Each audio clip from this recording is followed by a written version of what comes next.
स्वागत करता हूं सभी साथियों का एक बार पुनः भारतीय विजन क्लासेस में। आज हम हिंदी भाषा और उसका विकास का क्लास 2 लेकर आए हैं। जो भी विद्यार्थी क्लास 1 नहीं देखे होंगे वो क्लास 1 देख लेंगे। बहुत ही महत्वपूर्ण क्लास है। आज हम क्लास 2 लेकर आए हैं। साथियों बता दूं कि भारतीय विजन क्लासेस पर जेट और यूजीसी नेट का जो स्पेशल तैयारी यहाँ पर कराया जा रहा है और साथ ही साथ बीपीएससी वाले भी जुड़ जाएं, जो तैयारी 4 की तैयारी करें वो भी जुड़ जाएं, क्योंकि बहुत ही महत्वपूर्ण है। हिंदी साहित्य का इतिहास अगर आप भारतीय विजन क्लासेस से पढ़ लेंगे तो याद रखिएगा आपका तैयारी बहुत ही 100% कह सकते कि हो जाएगा। तो चलिए हम क्लास 2 लेकर आए हैं, बिल्कुल सिलेबस के अकॉर्डिंग पढ़ा रहे हैं।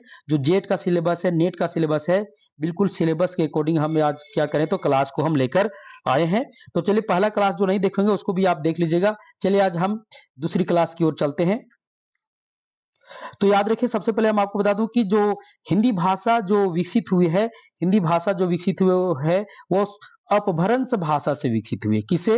अपभ्रंश भाषा से। याद रखिएगा, अपभ्रंश भाषा से ही हिंदी भाषा का विकास हुआ। याद रखिएगा, अपभ्रंश भाषा से ही। और अपभ्रंश के अंतर्गत 5 उपभाषाएं जो हैं वो हैं और 17 बोलियां हैं। यानी कुल मिलाकर हिंदी की कितनी उपभाषाएं हैं तो 5 उपभाषाएं हैं और 17 बोलियां। हम हिंदी स्पेशल हिंदी की ओर लेकर चल रहे हैं। अपभ्रंश के अंतर्गत अन्य भी अपभ्रंश है, लेकिन हम हिंदी भाषा का जिससे विकास हुआ है, हिंदी भाषा का जिससे उद्भव और विकास हुआ है उसको हम लेकर चल रहे हैं।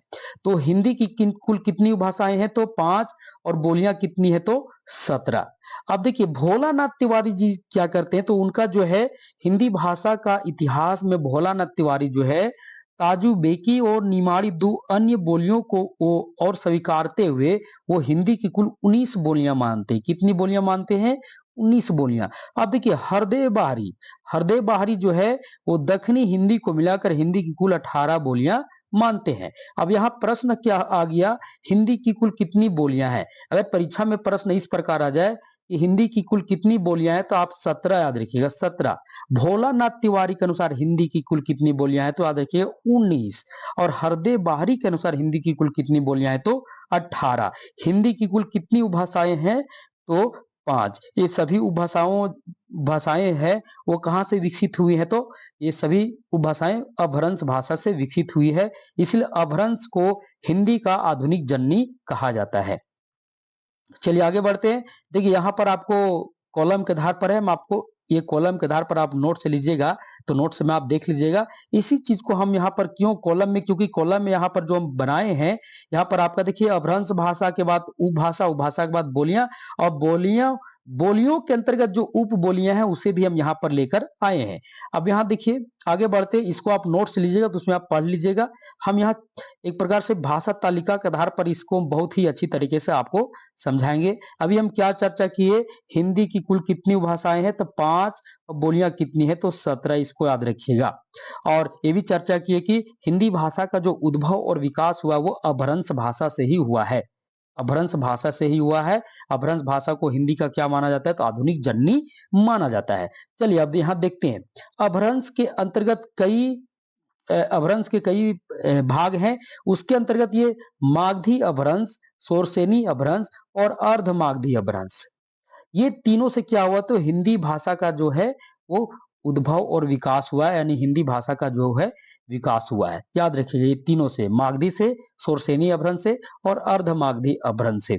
अब देखिए मागधी अपभ्रंश के अंतर्गत एक उपभाषा है वो बिहारी उपभाषा है, फिर पूर्वी हिंदी उपभाषा है, फिर ये याद रखिए ये मागधी के अंतर्गत बिहारी भाषा है, अर्धमागधी के अंदर पूर्वी हिंदी है और शोरसेनी के अंदर 3 उपभाषाएं हैं, पश्चिमी हिंदी, राजस्थानी हिंदी और पहाड़ी हिंदी। तो समझ गए। तो अपभ्रंश में आपको समझना है, अपभ्रंश के अंतर्गत मागधी अपभ्रंश, शोरसेनी अपभ्रंश और अर्धमागधी अपभ्रंश से क्या हुआ तो हिंदी भाषा का जो है वो विकास हुआ है।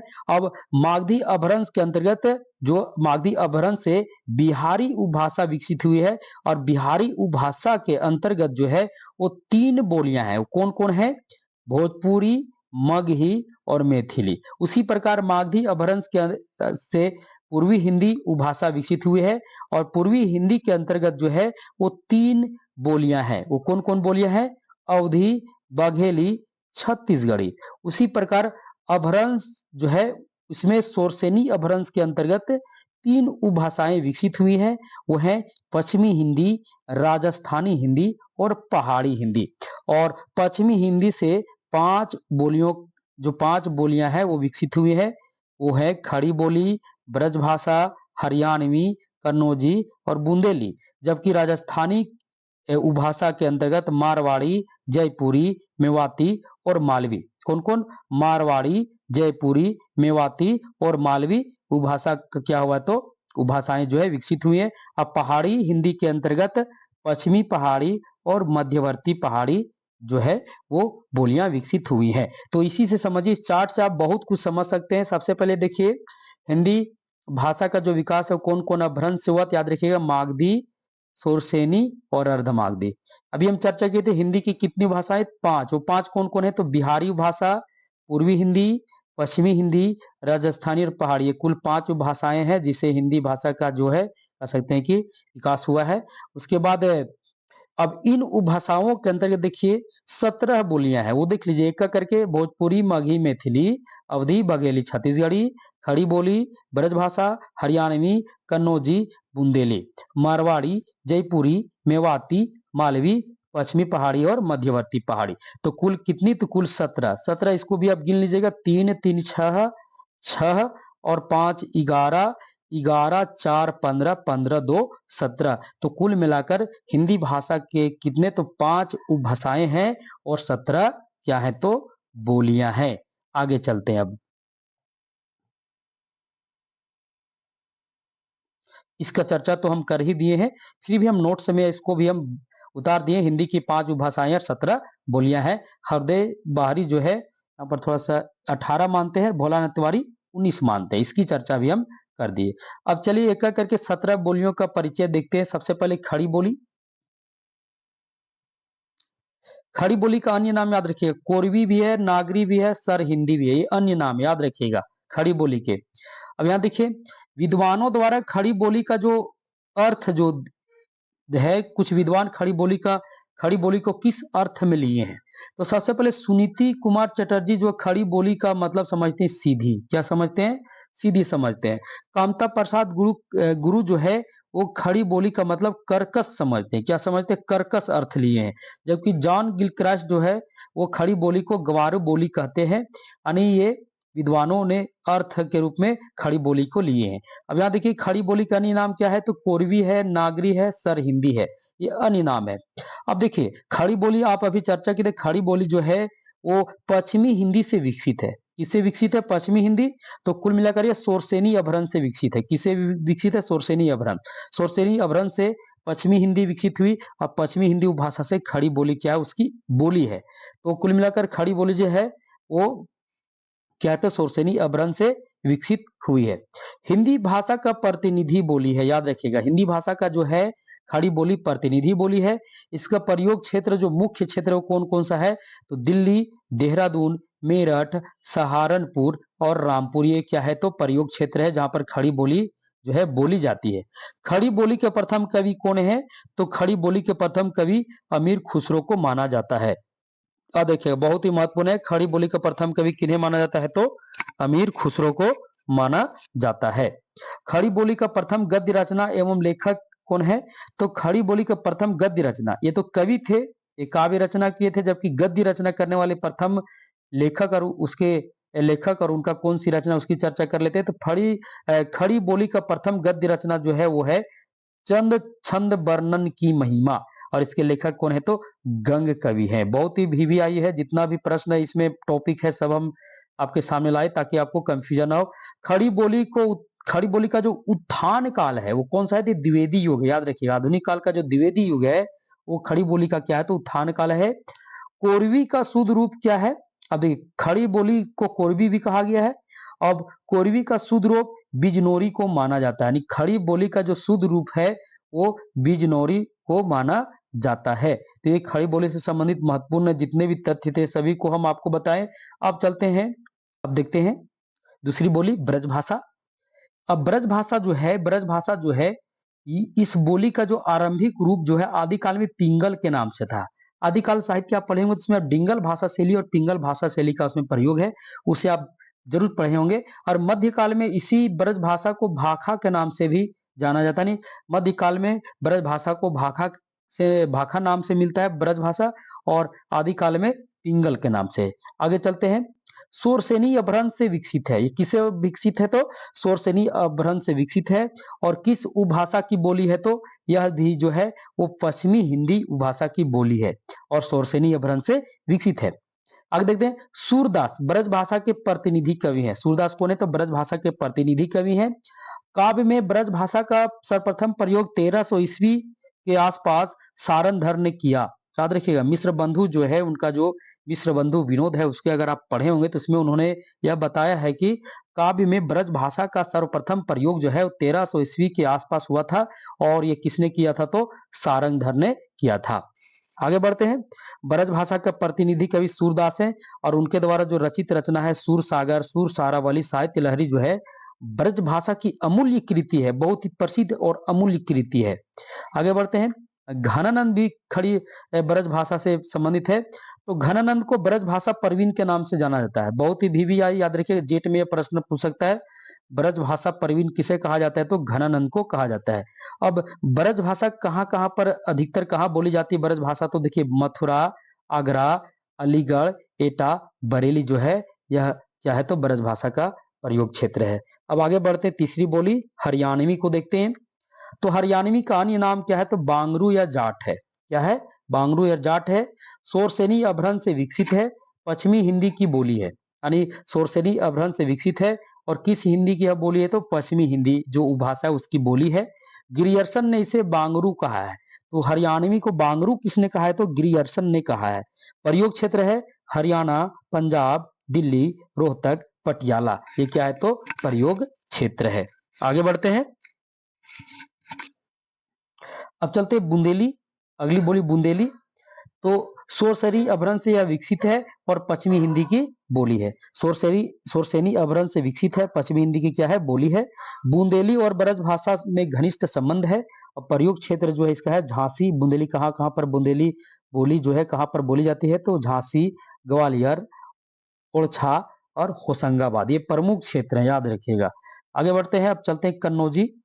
कन्नौजी बोली जो है वो शोरसेनी अपभ्रंश से विकसित है और पश्चिमी हिंदी की बोली है, यानी शोरसेनी अपभ्रंश से विकसित है, पश्चिमी हिंदी की बोली है। धीरेन्द्र वर्मन है, किसने? धीरेन्द्र वर्मन इसे ब्रज भाषा का उपबोली कहा है। बहुत ही VVI है कि कन्नौजी को ब्रज भाषा का उपबोली किसने माना है या किसने कहा है तो याद रखिएगा धीरेन्द्र वर्मा ने। प्रयोग क्षेत्र है कन्नौज, इटावा, फारुखाबाद, कानपुर, क्या है तो इस बोली का प्रयोग क्षेत्र है। आगे बढ़ते अवधि। अवधि जो है इसका अन्य नाम जो है कोसली है। क्या है? कोसली है। अर्धमागधी अपभ्रंश से विकसित है तथा पूर्वी हिंदी की क्या है तो बोली है। इसका मुख्य क्षेत्र जो है अवध प्रांत है। कहाँ पर है? अवध प्रांत है। और यह कहाँ कहाँ पर यह बोली को कह सकते हैं, यह बोली बोली जाती है तो लखनऊ, इलाहाबाद, फतेहपुर, अयोध्या, उन्नाव, मिर्जापुर की जो बोली है वो क्या है तो अवधि है। आगे बढ़ते हैं। अब बघेली बोली को देखते हैं। यह अर्धमागधी अपभ्रंश से विकसित है। किसे विकसित है? अर्धमागधी अपभ्रंश से विकसित है। अब देखिए यहाँ पर आपसे आपका जो है अवधी, बघेली और छत्तीसगढ़ी ये तीनों क्या है तो अर्धमागधी अपभ्रंश से विकसित है। तो अर्धमागधी अपभ्रंश से विकसित है, पूर्वी हिंदी की क्या है तो बोली है। प्रमुख क्षेत्र रीवा, जबलपुर, मांडला, ये क्या है तो प्रमुख क्षेत्र है।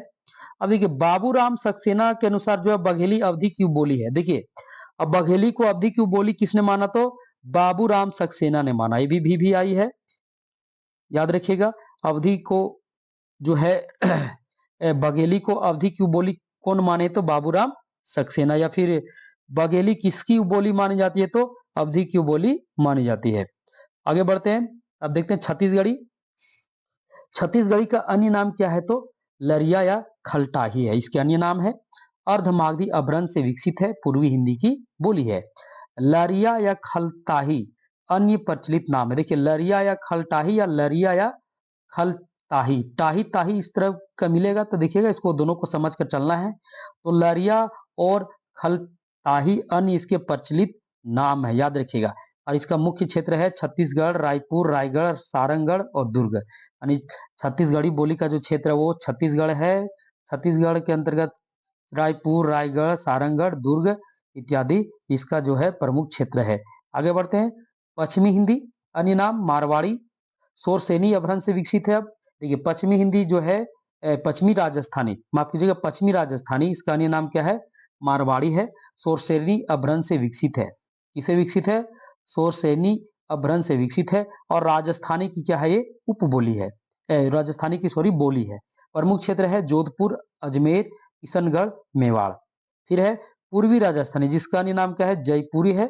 शोरसेनी अपभ्रंश से विकसित है और राजस्थानी की क्या है? तो बोली है। प्रमुख क्षेत्र क्या है? प्रमुख क्षेत्र है जयपुर, अजमेर और किशनगढ़। आगे बढ़ते हैं। उत्तरी राजस्थानी, इसका अन्य नाम क्या है? मेवाती। यह भी शोरसेनी अपभ्रंश से विकसित है, राजस्थानी की बोली है। इसका क्षेत्र है अलवर, गुड़गांव, भरतपुर। उसके बाद दक्षिणी राजस्थानी, जिसका अन्य नाम है मालवी। यह भी शोरसेनी अपभ्रंश से विकसित है और राजस्थानी की क्या है? तो बोली है। इसका प्रयोग क्षेत्र कहाँ है? इसका प्रयोग क्षेत्र है इंदौर, उज्जैन, देवास, होशंगाबाद। आगे बढ़ते हैं। फिर है पश्चिमी पहाड़ी। अब पहाड़ी की ओर चलते हैं। शोरसेनी अपभ्रंश से विकसित है और पहाड़ी उपभाषा की बोली है, क्योंकि पहाड़ी लगा पहाड़ी उपभाषा की बोली है। पहाड़ी उपभाषा के अंतर्गत पश्चिमी पहाड़ी, मध्यवर्ती पहाड़ी आता है, तो पहाड़ी उपभाषा की बोली है और शोरसेनी अपभ्रंश से विकसित है। क्षेत्र प्रयोग क्षेत्र जोनसार, सिरमौर, शिमला, मंडी। आगे बढ़ते हैं। जो मुख्य चीज परीक्षा में जो पूछता है उस सब को हम यहाँ पर ले आए हैं, क्योंकि परीक्षा में इसी प्रकार पूछता है कि मध्यवर्ती पहाड़ी किस अपभ्रंश से विकसित है? तो शोरसेनी अपभ्रंश से विकसित है। मध्यवर्ती पहाड़ी किस उपभाषा की बोली है? तो पहाड़ी उपभाषा की क्या है? तो बोली है। मुख्य क्षेत्र गढ़वाल और कुमाऊं है। आगे बढ़ते हैं। भोजपुरी। भोजपुरी जो है सबसे पहले मागधी अपभ्रंश से विकसित है। किसे विकसित है? मागधी अपभ्रंश से विकसित है और बिहारी उपभाषा की क्या है? तो बोली है। बिहारी उपभाषा की बोली है, मागधी अपभ्रंश से विकसित है। अब भोजपुरी का बोली के रूप में सर्वप्रथम प्रयोग 1789 ईस्वी में राजा चेत सिंह के सिपाहियों ने किया था। और भोजपुरी को बोली के रूप में सर्वप्रथम प्रयोग कौन किए थे? तो 1789 ईस्वी में राजा चेत सिंह के सिपाहियों ने यह काम किया था। उन्होंने ही भोजपुरी को अपना बोली के रूप में प्रयोग किए थे। हिंदी उपभाषा की जो सबसे बड़ी बोली जो है कह सकते हैं, हिंदी उपभाषा की सबसे बड़ी बोली कौन है? तो भोजपुरी ही है। अब इसका मुख्य क्षेत्र कहाँ है? तो जौनपुर, मिर्जापुर, गाजीपुर, बलिया, ये सभी क्या है? इसके प्रमुख क्षेत्र हैं। अब भिखारी ठाकुर को, ये भी आई, याद रखिएगा, ये भी आई है जेट की परीक्षा में या नेट की परीक्षा में यह प्रश्न आ सकता है। भिखारी ठाकुर को भोजपुरी का शेक्सपियर कहा जाता है, याद रखिएगा, भिखारी ठाकुर को। आगे बढ़ते हैं। अब चलते हैं मगही बोली की ओर, देखते हैं। मगही जो है मागधी अपभ्रंश से विकसित है और बिहारी उपभाषा की बोली है। मुख्य क्षेत्र है पटना, गया, पलामू, हजारीबाग, मुंगेर, यानी मगध की ये भाषा है मगही। मगही और मागधी में ज्यादा अंतर नहीं है। अब अंतिम बोली है मैथिली। मैथिली जो है मागधी अपभ्रंश से विकसित है और बिहारी उपभाषा की क्या है? तो बोली है। मुख्य क्षेत्र है मिथिला, मधुबनी, पूर्णिया, दरभंगा, ये सभी बिहार के क्षेत्र हैं। सभी क्या है? सभी बिहार के सभी क्षेत्र हैं, मुख्य क्षेत्र, जहां पर मैथिली बोली सबसे अधिक बोली जाती है। अब आगे बढ़ते हैं। देखिए यहाँ पर फिर से एक बार इसको देख लेते हैं। परीक्षा की दृष्टि से जो प्रमुख बोलियां हैं और उनका क्षेत्र है, यहाँ से परीक्षा में प्रश्न इन सभी बोलियों से क्षेत्रवार क्या पूछ देता है? तो पूछ देता है कि भोजपुर, छपरा, गोरखपुर, बनारस किस किस बोली के क्षेत्र है? तो इसको याद रखिएगा, बहुत ज्यादा पूछता है, खासकर खड़ी बोली ब्रज वाला तो बहुत अधिक पूछता है। तो इनका जो क्षेत्र है इसको आप याद कर लीजिएगा, बहुत ही महत्वपूर्ण है। तो आप नोट से लीजिएगा, उसमें इसको आप क्या कीजिएगा? तो याद कर लीजिएगा, ये सभी VBI है। अब आगे बढ़ते हैं। अब अक्षर की प्रधानता के अनुसार बोलियों को देखते हैं। अक्षर की प्रधानता के अनुसार बोलियां, तो ओकार बहुला कौन कौन है वो देख लेते हैं। तो ब्रजभाषा, बुंदेली, कन्नौजी, मारवाड़ी और मालवी, ये सभी क्या है? तो ओकार बहुला है। अब यहाँ अक्षर प्रधानता के अनुसार अलग अलग किए हैं। तो देखिए ब्रजभाषा जो है आपका, देखते हैं ब्रजभाषा जो है बुंदेली, कन्नौजी, मारवाड़ी और मालवी, ये सभी ओकार बहुला है। क्या है? सभी ओकार बहुला है। अब आकार बहुला कौन कौन है? तो कोरवी और दक्षिणी। कोरवी और दक्षिणी क्या है? तो आकार बहुला है। अब उपभाषा में चलिएगा तो ये दोनों एक ही उपभाषा की बोली है, लेकिन ये अक्षर की प्रधानता के अनुसार दोनों अलग अलग हो जाते हैं, यानी ये ओकार बहुला है जबकि आकार बहुला है। इकार बहुला भोजपुरी और ज्यादा भी है, याद रखिएगा। भोजपुरी कई बार पूछता है कि कौन सी बोली इकार बहुला है, याद रखिएगा भोजपुरी। कौन? भोजपुरी। अब आकार बहुला जिसे उदासीन आकार भी कह सकते हैं, जो आकार है वो उदासीन आकार भी कह सकते हैं। आकार आकार को आ इसमें इसमें अ है, आकार अकार, तो अकार को उदासीन आकार भी कहा जाता है। तो अवधि बघेली जो है उदासीन आकार बहुला है, यानी आकार बहुला है। उकार बहुला कौन है? तो छत्तीसगढ़ी जो है वो उकार बहुला है। तो ये अक्षर की प्रधानता के अनुसार ये बोलियों का हम यहाँ पर आपको परिचय दिए, इसे भी याद कर लीजिएगा। यहाँ से भी ये भी आई है। अब आगे बढ़ते हैं, हिंदी की प्रमुख बोलियों के नामकरण कर्ता को देख लेते हैं। तो कोरवी किसने कहा, यानी कोरवी किसे कहा गया है? तो आपको पता ही है, खड़ी बोली को कोरवी भी कहा जाता है। तो कोरवी किसने कहा था? तो राहुल सांकृत्यायन ने कहा था। राजस्थानी किसने कहा? तो राजस्थानी जो है वो जॉर्ज ग्रियर्सन ने कहा। बिहारी किसने कहा? बिहारी जो है जॉर्ज ग्रियर्सन का ही देन है। भोजपुरी ये रेमंड जी ने भोजपुरी नामकरण किया है। ये चार भी आई है, इसीलिए इस चारों को हम यहाँ पर आपको समझाने का प्रयास किए। अब आगे बढ़ते हैं, हिंदी भाषा संबंधित अन्य महत्वपूर्ण स्मरणीय तथ्य को भी देख लिया जाए। तो हिंदी भाषा का वास्तविक विकास 1000 ईस्वी से हुआ है। हिंदी शब्द का नामकरण मुसलमान कवियों ने की है। हिंदी शब्द संस्कृत का नहीं फारसी का है। हिंदी शब्द क्या है? संस्कृत का नहीं फारसी का है। अमीर खुसरो की भाषा को हिंदवी या हिंदुई माना जाता है। हिंदवी से ही हिंदी, हिंदुस्तानी, उर्दू भाषाओं का विकास हुआ। ग्रीक वासियों ने सिंधु नदी को इंदोस कहा, जो आगे चलकर इंडिया बन गया। अब देखिए इंडिया कैसे नामकरण हुआ ये भी यहाँ पर हम आपको बताने का प्रयास किए। तो ग्रीक वासियों ने सिंधु नदी को इंदोस कहा, जो आगे चलकर इंडिया बन गया। हिंदी शब्द की जो उत्पत्ति है वो कैसे है? तो सिंधु से हिंदू बना, हिंदू से हिंद बना, हिंद से हिंदी बना, और अंत में क प्रत्यय को हटा दिया गया, फिर क्या बच गया? तो हिंदी बच गया। तो ये उत्पत्ति का जो क्रम है वो बताएं। अब चलते हैं, क्योंकि हम इस क्लास में 2 टॉपिक लेकर आए थे। हिंदी का भौगोलिक विस्तार, जिसमें हम सभी उपभाषाओं, जितनी भी हिंदी की जितनी भी उपभाषाएं और उनकी बोलियां, सबका हम परिचय देखें। अब हम चलते हैं, इसमें 2 टॉपिक था, हिंदी का विविध रूप, इसे भी हम देख लेते हैं। सबसे पहले प्रारंभिक हिंदी।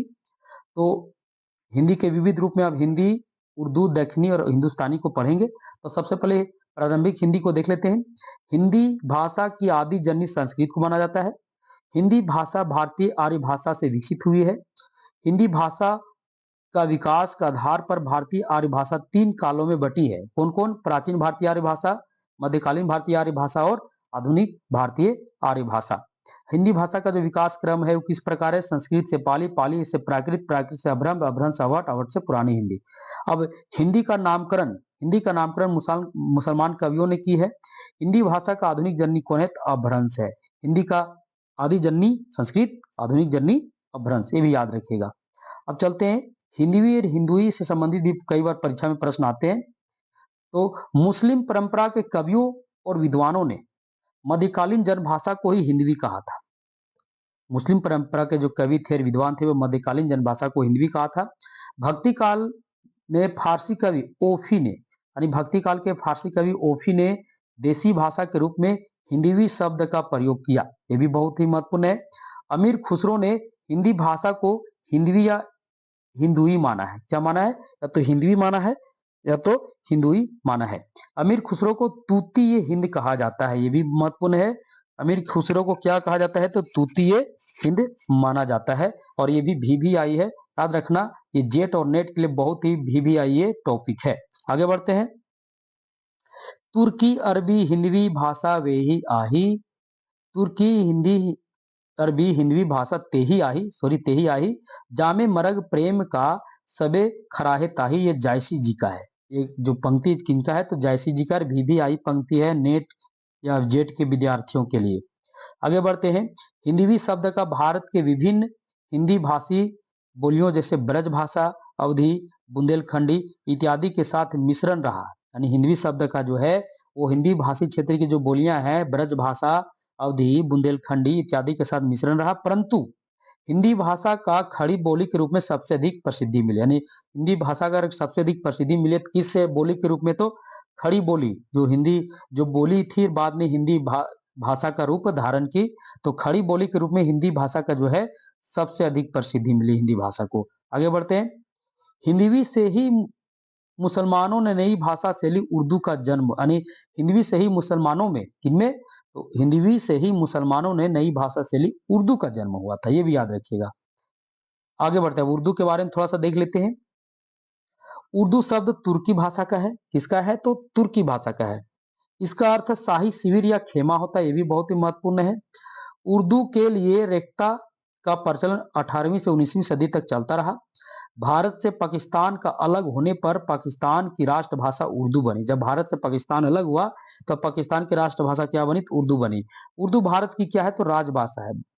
पाकिस्तान की राष्ट्रभाषा है, परंतु भारत की क्या है? तो राजभाषा है। भारत की कितनी राजभाषाएं हैं? तो 22 हैं। उर्दू में अरबी, फारसी, तुर्की शब्दों की अधिकता होती है। उर्दू भाषा की लिपि अरबी फारसी है। उर्दू भाषा दाएं से बाएं लिखी जाती है, यानी हम लोग जो है वो हिंदी में क्या करते हैं, देवनागरी लिपि में जब लिखते हैं तो हम लोग क्या करते हैं, तो हम लोग बाएं से दाएं लिखते हैं, जबकि उर्दू भाषा जो है वो दाएं से बाएं लिखते हैं, यानी दाएं से बाएं इधर हो गया, हम लोग इधर लिखते हैं। हम लोग क्या करते हैं, तो दाएं से हम लोग बाएं से दाएं की ओर जाते हैं, जबकि उर्दू है वो बाएं से दाएं की ओर लिखी जाती है। तो इसको आप समझिएगा। अब चलते दक्षिणी के विषय में पढ़ते हैं। जो दक्षिणी भाषा है, यह भाषा उर्दू, हिंदी, मराठी, तेलुगु, कन्नड़ भाषाओं के मेल से बनी है। खड़ी बोली के रूप में दक्षिणी हिंदी से अधिक, यानी खड़ी बोली जो है मूल रूप से, खड़ी बोली जो है मूल रूप से दक्षिणी हिंदी से अधिक करीब है। दक्षिणी हिंदी का आरंभिक काल में खड़ी बोली की शब्दावली ही सर्वाधिक प्रचलित रही, यानी दक्षिणी हिंदी का आरंभिक काल में खड़ी बोली की जो शब्दावली है वो अधिक प्रचलित रही। यह भाषा जो है भारत के दक्षिण क्षेत्र जैसे कर्नाटक, आंध्र प्रदेश, तमिलनाडु, हैदराबाद, बीदर इत्यादि जगहों में बोली जाती है दक्षिणी हिंदी, याद रखिएगा। आगे बढ़ते हैं, अब देखते हैं हिंदुस्तानी। हिंदी और उर्दू के बीच की ये सरल भाषा रही, यानी हिंदी और उर्दू के बीच की भाषा हिंदुस्तानी रही। हिंदुस्तानी बोली का विकास और शैली अवरोहन से हुई है। हिंदुस्तानी बोली हिंदी उर्दू शैली में है। धीरेन्द्र वर्मा और जॉर्ज ग्रियर्सन के अनुसार हिंदुस्तानी नाम अंग्रेजों ने दिया है, यानी धीरेन्द्र वर्मा और जॉर्ज ग्रियर्सन का यह मानना है कि जो हिंदुस्तानी नाम दिया गया है वो क्या है, तो अंग्रेजों का देन है, यानी अंग्रेजों ने यह नाम दिया है। भारत में हिंदुस्तानी शब्द उर्दू का हो गया, यानी भारत में धीरे धीरे क्या हुआ, हिंदुस्तानी शब्द जो है उर्दू कवियों के लिए, ये उर्दू उर्दू के लिए हो गया, याद रखिएगा। हिंदुस्तानी शब्द का प्रारंभ में, यानी हिंदुस्तानी शब्द जो है वो प्रारंभ में हिंदी या हिंदवी के रूप में पर्याप्त था। बोली के रूप में हिंदुस्तानी का प्रयोग हिंदू मुस्लिम एकता के लिए हुआ था, यानी भारत में आजादी का समय था, इसीलिए उस समय क्योंकि भारत की आजादी में हिंदुओं और मुसलमानों सभी का बहुत बहुत ही बहुमूल्य योगदान था, उनका बहुमूल्य कह सकते हैं कि उनका बलिदान था। और ये दोनों के बीच कॉम्बिनेशन के लिए अगर हिंदी ही चलता तो क्या होता कि हिंदू और मुस्लिमों व अन्य जो अरबी फारसी है उनके बीच क्या हो जाता, तो तालमेल नहीं बैठता, इसलिए हिंदुस्तानी जो है वो हिंदुस्तानी शब्द को बोली के रूप में लाया गया, जो हिंदू मुस्लिम के एकता के लिए क्या बनी, तो बहुत बड़ी, क्या कह सकते हैं कि हिंदू मुस्लिम की एकता के लिए बहुत बड़ी ये भाषा बनी थी हिंदुस्तानी। साथियों, आज की क्लास हम यही समाप्त करते हैं। आज हम दो टॉपिक को पढ़ाएं, हिंदी का भौगोलिक विस्तार और उसके अलावा पढ़े हिंदी का भौगोलिक विस्तार के अंतर्गत हिंदी की उपभाषाएं और बोलियां और हिंदी के विविध रूप को हम पढ़े। तो साथियों बता दूं कि इसके अलावा अब जो बचा हुआ है हिंदी भाषा और उसका विकास में, वो अब बचा हुआ व्याकरण। तो व्याकरण का जितना भी भाग है वो सभी भाग हम यूट्यूब पर पढ़ा चुके हैं। अब यूट्यूब पर जाकर भारतीय विजन क्लासेस में जाकर व्याकरण प्लेलिस्ट में जाकर आप सभी भाग को पढ़ सकते हैं। हाँ, नोट्स के विषय में आपको बता दूं कि जो भी विद्यार्थी हैं जो जेट की तैयारी कर रहे हैं और यूजीसी नेट की तैयारी कर रहे हैं, यूजीसी नेट जेआरएफ की जो तैयारी कर रहे हैं वो और जेट की तैयारी कर रहे हैं, आप हमसे संपूर्ण हस्तलिखित नोट्स प्राप्त कर सकते हैं। और साथ ही साथ जो बिहार के विद्यार्थी हैं वो भी अगर हस्तलिखित नोट्स चाहते हैं हिंदी साहित्य का, इतिहास का, संपूर्ण हस्तलिखित नोट्स हमारे पास उपलब्ध है। साथ ही साथ जो झारखंड के विद्यार्थी हैं जो जेएसएससी पेपर 2 अगर हिंदी साहित्य लिए होंगे तो उनका भी हस्तलिखित नोट्स हमारे पास क्या है, तो उपलब्ध है। तो अगर आप नोट्स प्राप्त करना चाहते हैं, आप हमसे नोट्स प्राप्त कर सकते हैं। साथ ही साथ बता दूं कि जो भी साथी भारतीय विजन क्लासेस को अभी तक सब्सक्राइब नहीं किए हैं, सब्सक्राइब कर दें, बेल आइकन को क्लिक कर दें, क्योंकि यहाँ जेट और यूजीसी नेट के अलावा जितनी भी हिंदी के विद्यार्थी हैं, अगर आप किसी भी राज्य के हैं, अगर हिंदी साहित्य की तैयारी अगर अच्छी तरीके से करना चाहते हैं, तो आप हमारे यूट्यूब क्ला जो चैनल है उससे आप जुड़ जाएँ, यानी भारतीय विजन क्लासेस से जुड़ जाएँ। भारतीय विजन क्लासेस को सब्सक्राइब कर दें, बेल आइकन को क्लिक कर दें, वीडियो को जितना हो सके शेयर कर दें, ताकि जितने भी हिंदी भाषी विद्यार्थी वो हमसे जुड़ सकें। यहाँ पर बिल्कुल सब कुछ जो है, वो जितना भी टॉपिक है सब आपको बिल्कुल फ्री में पढ़ाया जाएगा, किसी के लिए आपको कोई चार्ज नहीं देने हैं।